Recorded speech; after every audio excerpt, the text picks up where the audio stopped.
Well, welcome to Inside the Business with Nancy Kay Coy. And this is where we slow conversations down and we talk honestly about health, business, and the decisions that really shape how we live and how we lead. Today, we're going to talk about an incredibly important topic. And I'm so looking forward to this because I think so many women are going to hear this and they're going to go, oh, my goodness, I've been looking for this information my entire life. This is the missing link in women's health. And today I'm joined by two incredible women founders who I've had the pleasure of getting to know and truly appreciate, respect. Jill Sirko, who is the co-founder and CEO of KaiAvora Health.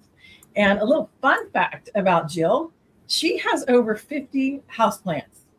So if you want to not only know about women's health, but you want to know about how to have a green thumb, Jill's your girl. And then her co-founder, who is Megan Pugach.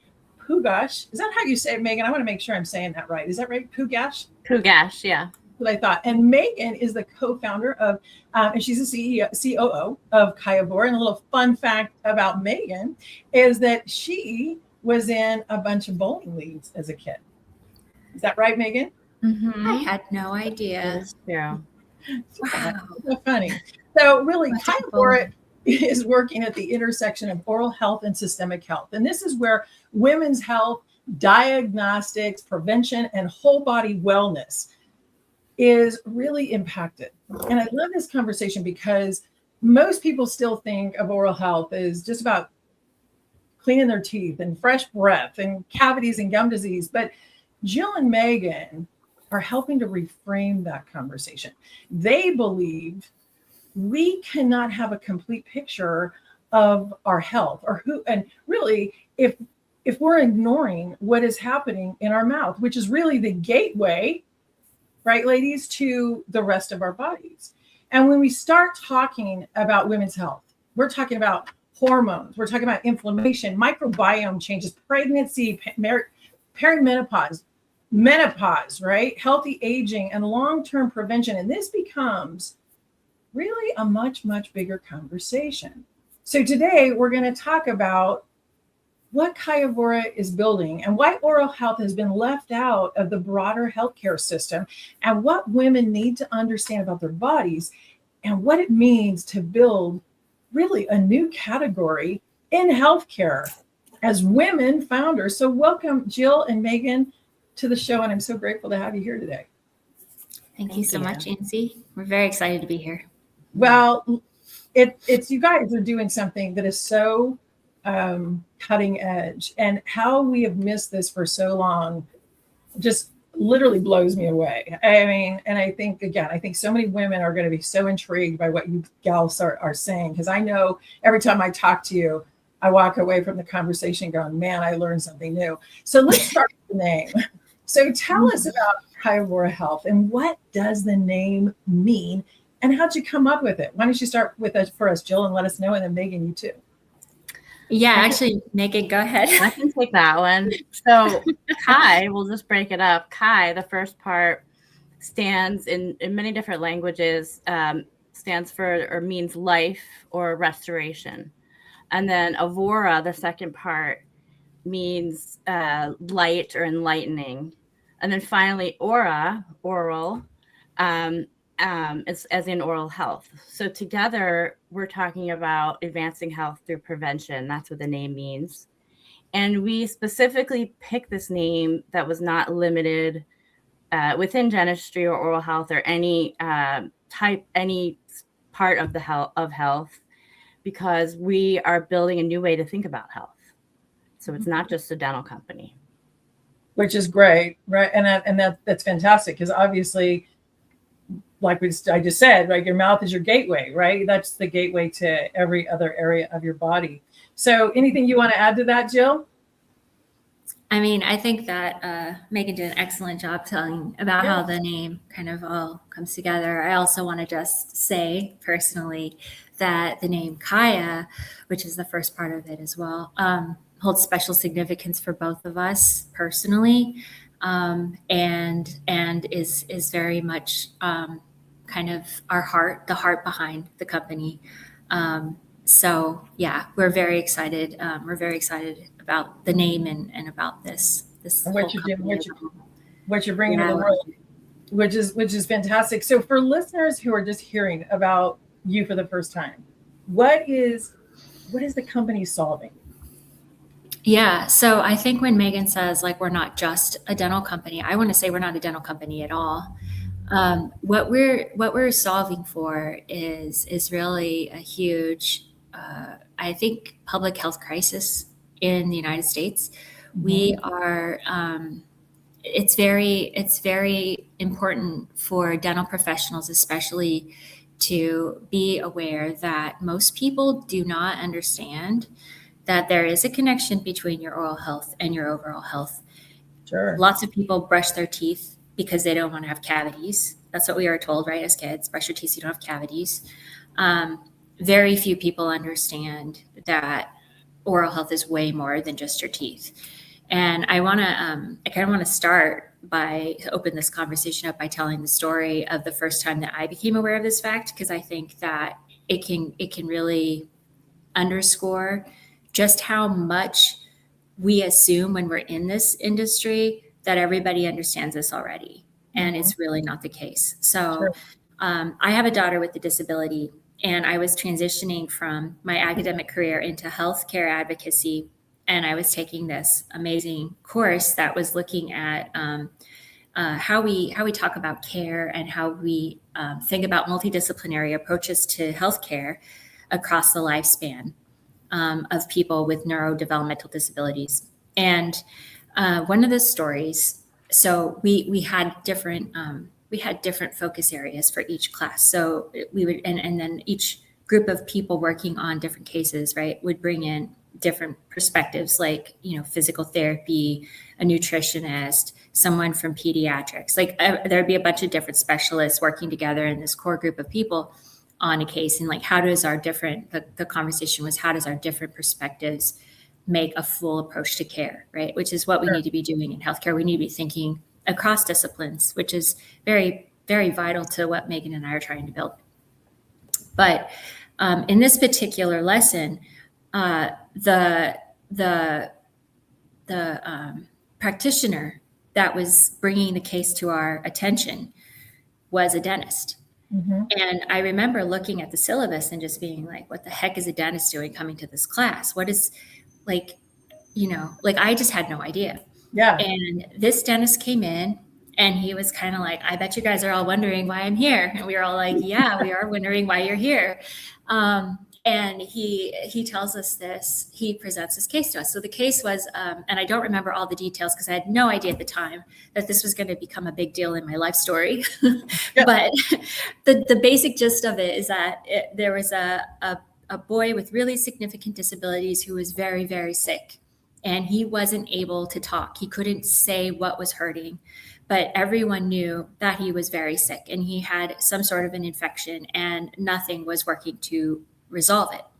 And finally, they had a dentist come and look in his mouth, and they discovered that he had a massive tooth infection. And that was the cause of his illness. He was hospitalized, and it had been like a couple of days of being hospitalized. Yeah. And I remember thinking that is insane for so many reasons, but the biggest reason being, like, I had no idea that an infection in your tooth could cause anything in your body. I had no idea. Yeah. And I have been very lucky in my life to have had dental care my whole life. And that has always been a big, thing in my family. My mom made it a big part of our, growing up, you will brush your teeth twice a day and floss twice a day and all that. Mm-hmm. I had 2 children. I had a PhD, and I had no idea that oral health could do anything more than have something to do with what your smile looks like, or that you have cavities. So you don't want to have fillings. You don't want to have gross teeth. That's it. That's what I thought. That's what I thought oral health was.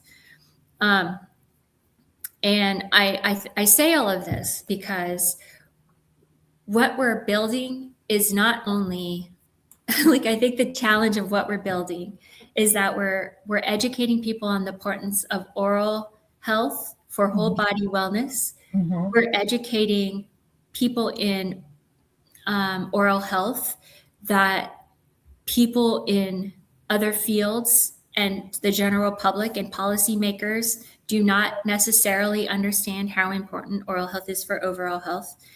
And we are also talking about the intersection of oral health and women's health and why that all matters. Mm-hmm.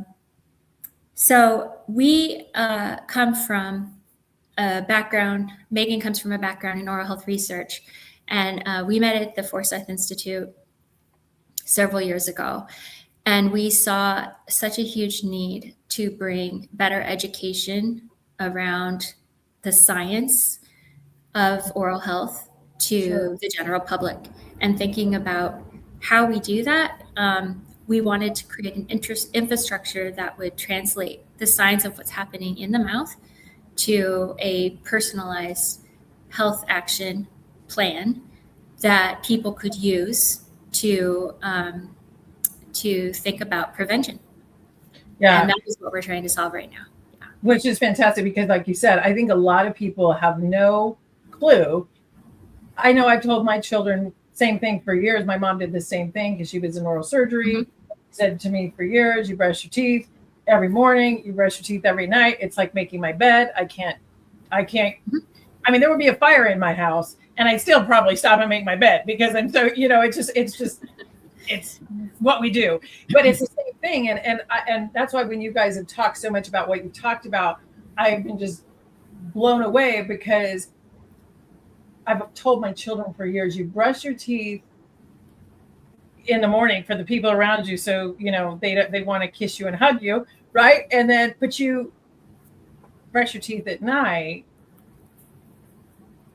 to get rid of the bacteria and all, and there. So you both have said this, and I've heard you say you cannot get a complete picture of the body without considering oral health. And what you just said, Jill, really ties into that. So why has the mouth really been left out of this conversation, Megan, for so long? I mean, you were doing research on this. Why was this left out for so long?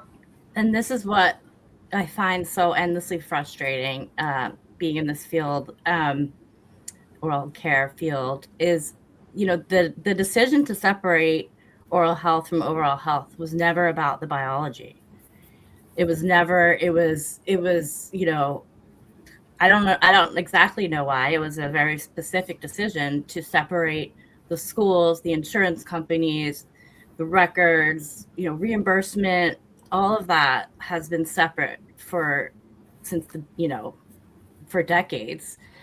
But it's never, we're not talking about dentistry. We're really talking about oral biology because the mouth and the body are connected, right? So we know that biology is, reflected in inflammation and immunity, hormones, microbiome changes. So, but for some reason, healthcare treats them as separately, and that is really the source of the problem.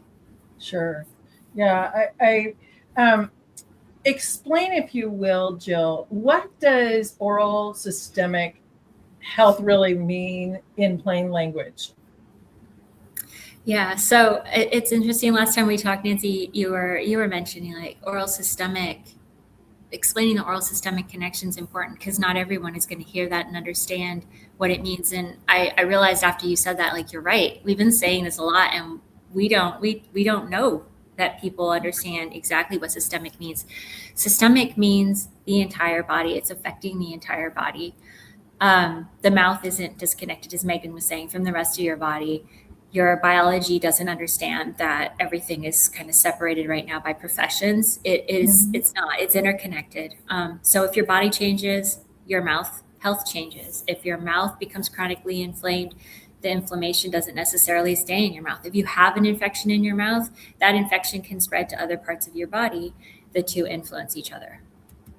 So that's what we talk about. That helps a lot because I think a lot of people just like, what does that really mean in layman's terms that somebody could really understand. So we need to talk about kind of more, this really applies to everybody, but you have zeroed in like an area, a vertical of women's health. What are you really solving in the women's health space, and why? You want to take that one, Megan? Yeah. So, women's health is not, our only focus, but this is where we're kind of starting because the connections are so visible between women's biology and prevention. And as you said, pregnancy, perimenopause, menopause, healthy aging all affect the mouth.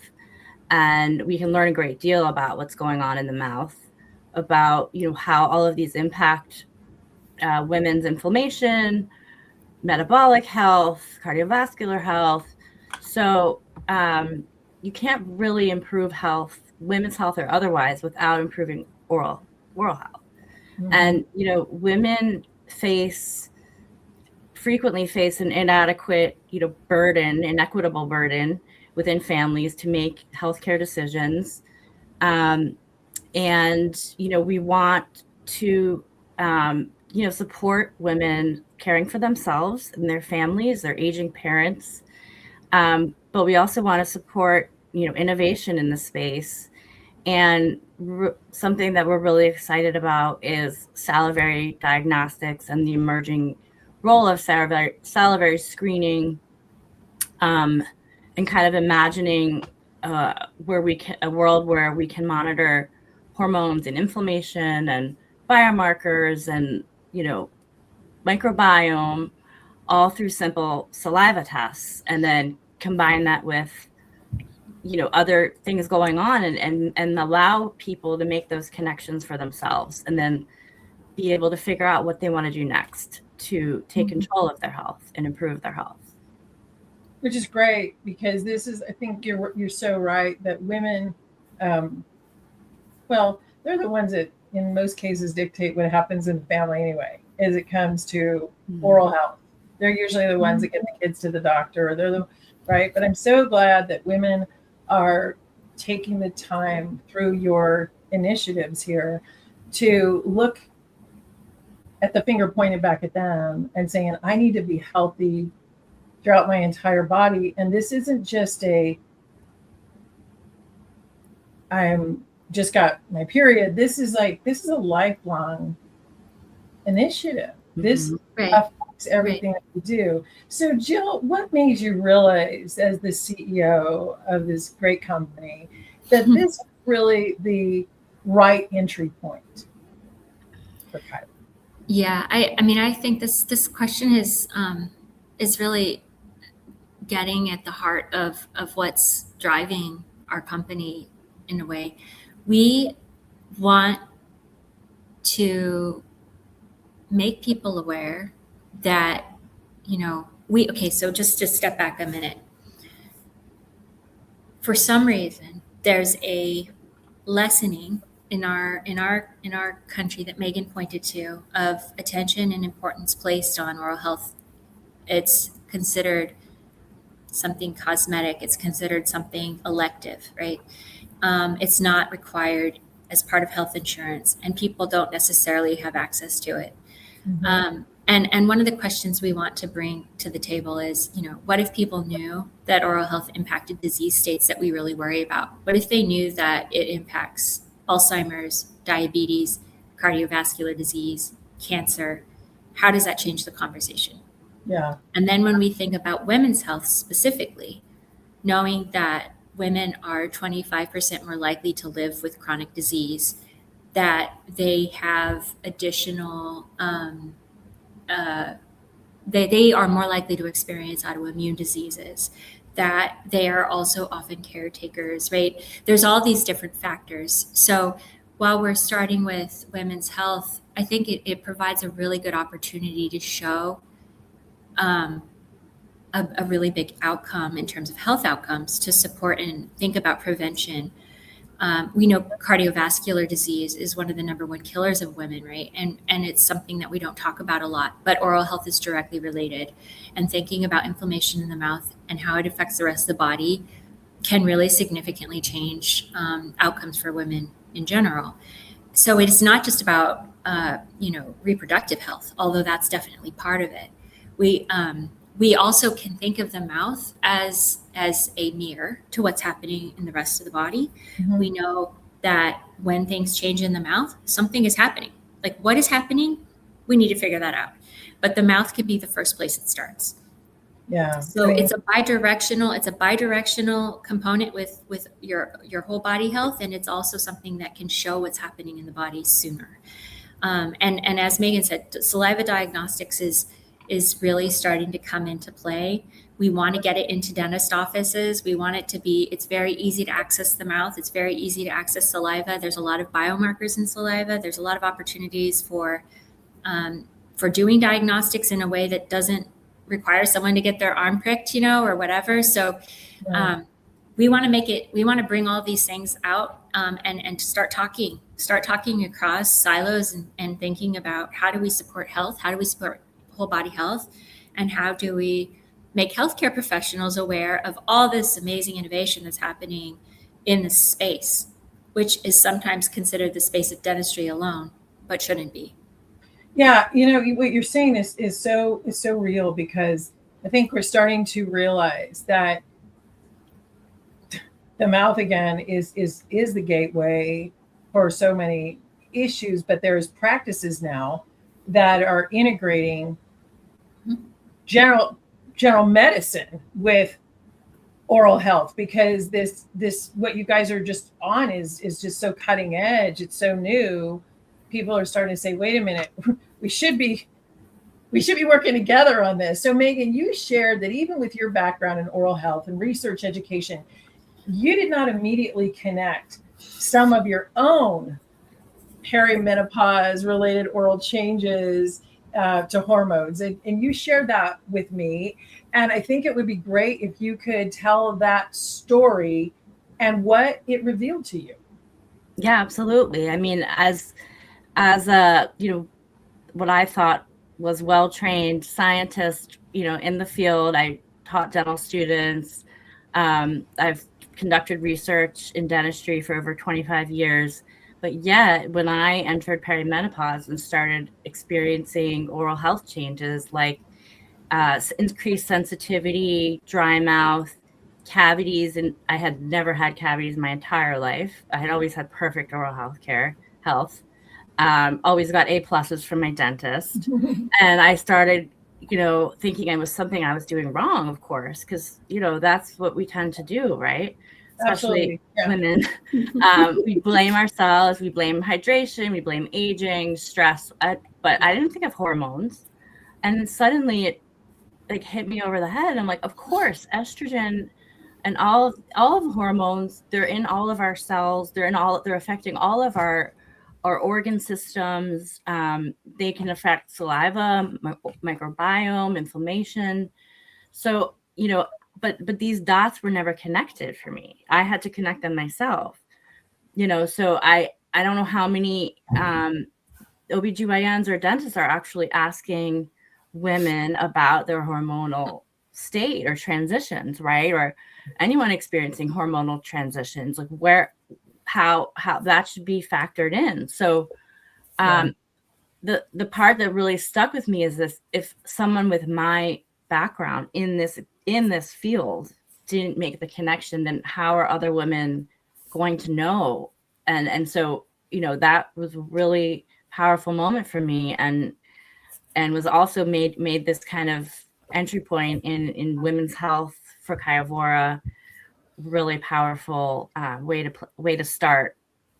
Yeah, I mean, because again, it just, I hear you, and it just, everything just sort of, the lights just sort of go on, right? When you went, oh my gosh, and I know, because I've done bioidentical hormones, and I've done all this, and when I think back, because I'm a little older than you back then, when I think back, having gone through, that change in life, there were some major changes in my mouth, but I didn't correlate the two at all. And Yeah. gosh, I'm like, wouldn't it have been great to know that? So Jill, we've talked about oral health as both a mirror and a driver of systemic health. So what kind of clues can the mouth really give us that may indicate that something's happening somewhere else in the body? Yeah, that's a great question. And I wrote about this a couple of weeks ago, but one thing that really just popped into my head when you just said that right now is, thinking about the ways that dentists could potentially become, recognizers of early signs of different chronic illnesses or genetic conditions or other kinds of health changes. And so like for me, I have celiac disease, and I have had certain kinds of teeth my whole life that people have commented on. And recently when I was at the dentist, my dental hygienist was like, "Hey, do you have like acid reflux? Because your teeth are kind of strange." And I was like, "No, I don't have acid reflux, but I do have celiac disease. And that's why you're seeing these, these changes in my mouth."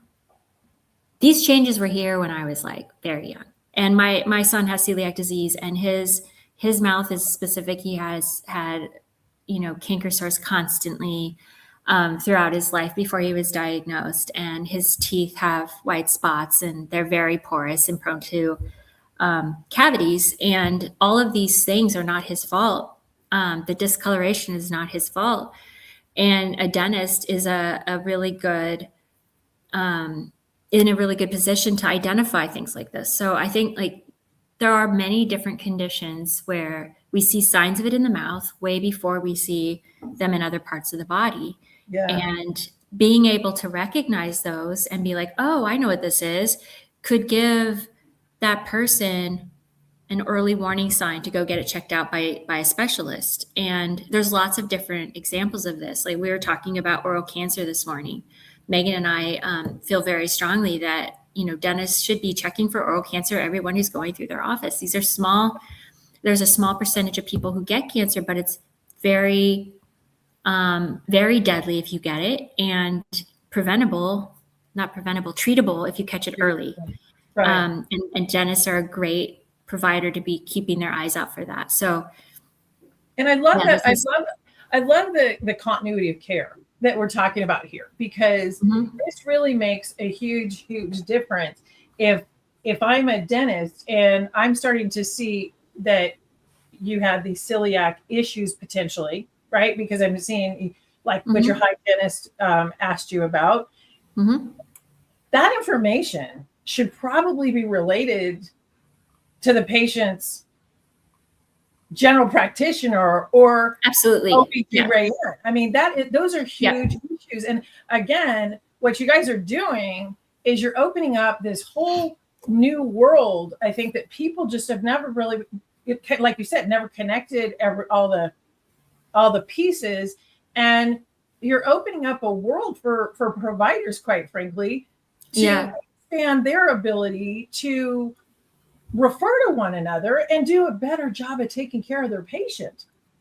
Right. I mean, imagine if Megan's mentioning some of these, changes in her mouth to her dentist, and her dentist is like, "Hey, you're, in your mid 40s, and have you thought about getting your hormone levels checked," or something like that, right? There's so much available to women now where you don't just have to sit through different symptoms for 10 plus years anymore. Yeah. Like you can go, and not every doctor knows about this. Not every OBGYN knows about this. So another thing is that by giving patients, and this is what our platform is intended to do, by giving patients information directly, giving women information about these correlations, they can start asking questions when they go to their doctors and their dentists and say, "Hey, I heard about this. Can you look into it? Or can you tell me more? Or can we talk about it?" And that's a really important piece of the puzzle too, is like just giving people information to self-advocate, because, in the case of celiac disease, and also in the case of, I think, changes to hormones and how those impact the mouth, like that information doesn't always get down to people practicing, right? That information is in medical journals or other, research journals. It's not in current practice. It's not in common, it's not in our lexicon yet. We're not talking about this all the time. We're starting to. Well, you guys are opening the door to the dialogue is really what you're doing, and which is fantastic. But I mean, I do think that there's another element where there is providers that really, this could be helping in such a bigger way. Anything we can do in the healthcare ecosystem to keep people out of an acute environment or to get ahead of this early, we're making a huge difference. As far as moms are concerned too, there's things you can be looking for your children. If you start to see some of these kind of things, don't discount the mouth, right? Let's right? I mean, so let's talk about hormones a little bit, because how can pregnancy, like perimenopause, menopause, and aging really show up in women's oral health? Yeah, I can speak to that. So as I mentioned earlier, and as Jill talked about, hormones are affecting in all of our tissues. They affect all of our tissues, our microbiome in our mouth, in our gut, everywhere in our body. They affect our inflammation. They affect bone health. So really, there isn't a part of the body that hormonal transition doesn't impact. And so in terms of, pregnancy, for example, there's a lot of evidence showing that periodontal disease is highly increased, or pregnant women are highly susceptible to periodontal disease. Yeah. And I don't know how many dentists or OBGYNs are talking about this, but that's something that every pregnant woman should know about even before they try to have a child. I think very early education on any life change, hormonal change can affect every part of your body. So really incorporating how, like, I'm thinking more in like a health class. Sure. All of this should be part of the, as Jill said, like the normal education of the public. And that for anyone experiencing any hormonal changes, they can expect to experience all kinds of not fun and things happening. So, and just to be prepared, and also to be able to track your inflammation. A lot of these stages of life, perimenopause and menopause, inflammation is really high. It's common to have really increased inflammation. So thinking about things you can do, things you can eat, to be healthy, to reduce inflammation, reduce stress, thinking about it, as holistically as possible. Sure. And all of that, it all goes back to, keeping your body, your inflammation levels down. Yeah. And to kind of carry that a little bit farther. So what role does inflammation really have in oral microbiome and the play in like long-term health, especially women who are thinking about prevention and healthy aging? Because I know myself that I've never had a cavity, thank God. But when I know that I had some major changes in my mouth during pregnancy. Yeah. I know I did. Yeah. So can you kind of speak to that a little bit more about some of the reasons to be aware of it? For instance, if you have inflammation or bleeding gums in pregnancy, those things have been shown to be related to or cause preterm birth and low birth weight. So it is important when you notice changes like that to get it addressed right away. It's not something to blow off. It's like, go to your dentist and figure out how to address that as soon as you notice it. Make sure when you're pregnant, you're getting a dental appointment in there. It's not something to put off because the mouth and the body are connected. We know that, bacteria in the mouth can enter the bloodstream because when your gums are bleeding, you have an open wound. It can enter the bloodstream and travel to other parts of your body. When different bacterial communities have, imbalances and pathogens increase and the good bacteria decrease, that's when inflammation starts to hang out. That's when it really can increase. And when you have inflammation in one place, you can have inflammation in others. It starts a cascade of inflammation through the body that makes it really difficult for the body to handle. It starts to be a chronic inflammation throughout the body, as opposed to something that's just addressed. So the overreaction to the inflammation that happens in the body can then contribute to disease. And so when we're thinking about, things start very often in the mouth. When that ecosystem is disrupted in any way, then disease is more likely, both in the mouth and throughout the body. Sure. And hormonal changes can disrupt the microbiome, which then can disrupt the balance of good and bad bacteria. And that's where it starts, right? So when Megan's talking about cavities in her mouth, it's because probably the microbiome was getting disrupted a little bit and imbalances were happening. But if we're monitoring gum health and we're monitoring our changes to the oral microbiome, we can also impact those. We can actually take treatments to bring that, imbalance back into balance and create a healthy microbiome. And there's been a lot of talk, lately about the gut microbiome, and the gut microbiome is a big deal. And we eat yogurt for a reason, right? Yogurt's good for you for a reason. The mouth has a very complex microbiome as well. It's the second largest microbiome in the body, and it interacts with the gut microbiome. As you know, they're connected. So it's very important to keep all of this in mind. No, it's kind of hard to have a mouth without an esophagus, and an esophagus with a stomach, and et cetera, et cetera. So what you guys are really saying is, for years we thought that cavities came from eating too much sugar and doing all those kind of things, but this is so much bigger, right? I mean, I remember being a kid, and that was kind of the dialogue. If you eat too much sugar, you're going to get a cavity. Well, yeah, that probably is elements of that, but this is probably a much broader picture.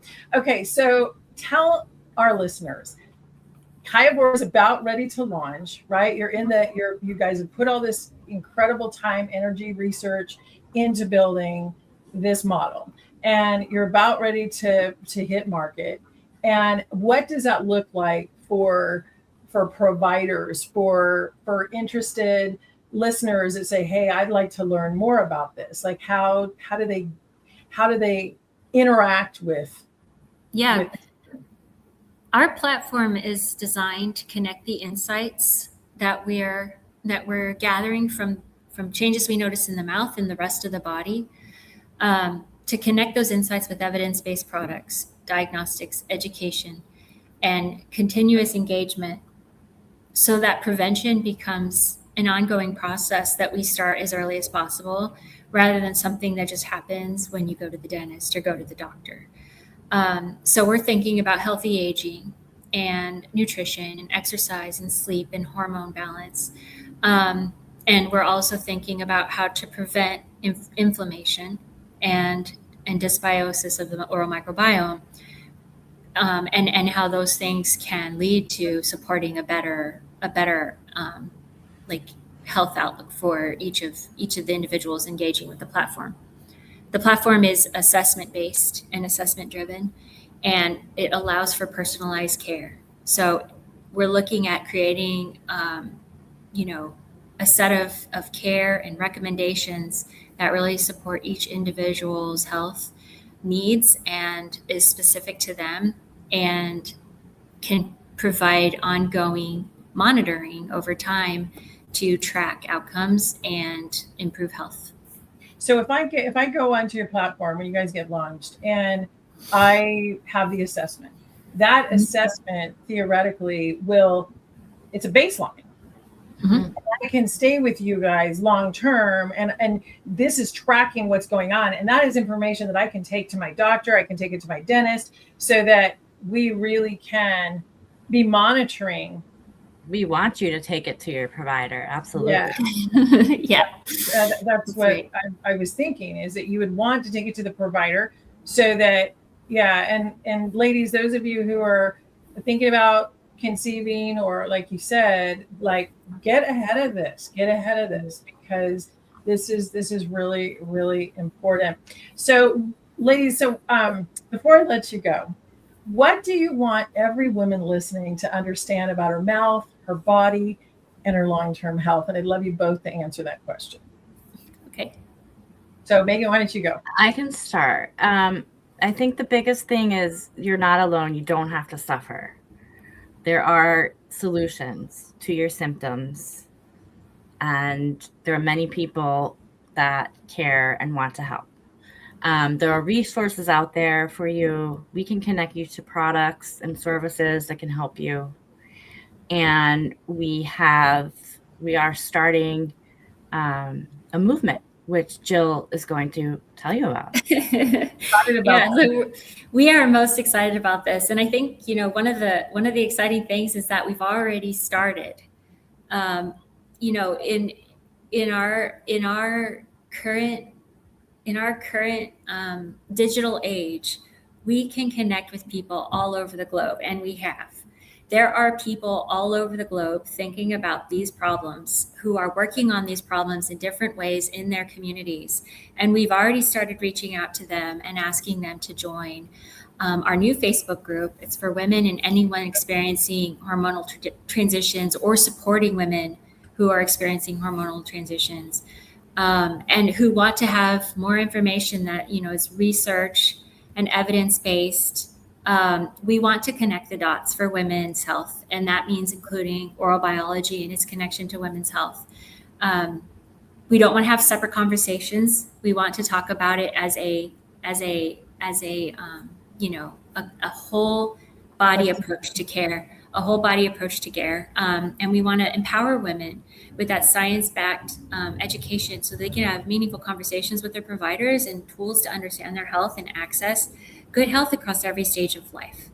And this Facebook group isn't just going to be people, women and people who categorize themselves as patients, right? It's also for providers who want to support their patients in this journey, people who are experts in the field and want to contribute to these conversations. And it isn't just for dentists or just for cardiologists. Like, this is for whole body approaches to health, and thinking about how all these different systems interact with each other and impact women. The Facebook group is called Gateway to Women's Health. But if you don't remember that and you want to just look us up, you can look up KaiAvora.com or look up KaiAvora Health on Facebook, and you'll be able to find the group that way. Yeah, perfect. Because I was just going to ask you, how can people get in touch with you? So, Jill, Megan, this has been such an important conversation. And what you are building is not just another health platform. You're really helping people connect the dots, really, that should have been connected a long time ago. And the idea that the body never, is separate, never really made sense. And yet, that's how healthcare has operated for years and years and years. And so I love what KaiAvora and what you guys are doing with this science. I mean, you're just putting women's health and turning it into something so much broader that, quite frankly, people can understand and they can use, and they can get the outcomes, or start seeking outcomes that they've been looking for. They're not crazy. Like you said in the beginning, Megan, you're not alone. And so thank you so much, ladies, for being here, and the work that you're doing, and for bringing this forward. So thank you so much, Nancy. Yeah. So anyway, thank you for joining me on another edition of Inside the Business with Nancy Kay Coy. And if this resonated with you, I would just ask you to invite other providers, other friends, send this out to people. We've got to let women know that this information is relevant, It's available. And the other thing, just like a little plug here, I wrote a book called Stop Selling Gamut. It's for founders and leaders, sales teams, and business owners who are tired of chasing the yes and want to build real trust, real alignment, and business that really comes back over and over again, because selling, well, it chases the yes, and solving it earns it. And for those of you in healthcare, dental, or patient-facing businesses, I'm also building FinVerified, which is a patent-pending platform focused on compliant conversations, fraud prevention, and payment pathway compliance at point of care. And at the end of the day, whether you are talking about oral systemic health or women's health, affordability, compliance, or business growth, the mission is still the same. Better conversations, better systems, and better outcomes. That's what we're all looking for. So thank you again for listening to Inside the Business with Nancy Kay Coy, and I will talk to you next time. Bye for now.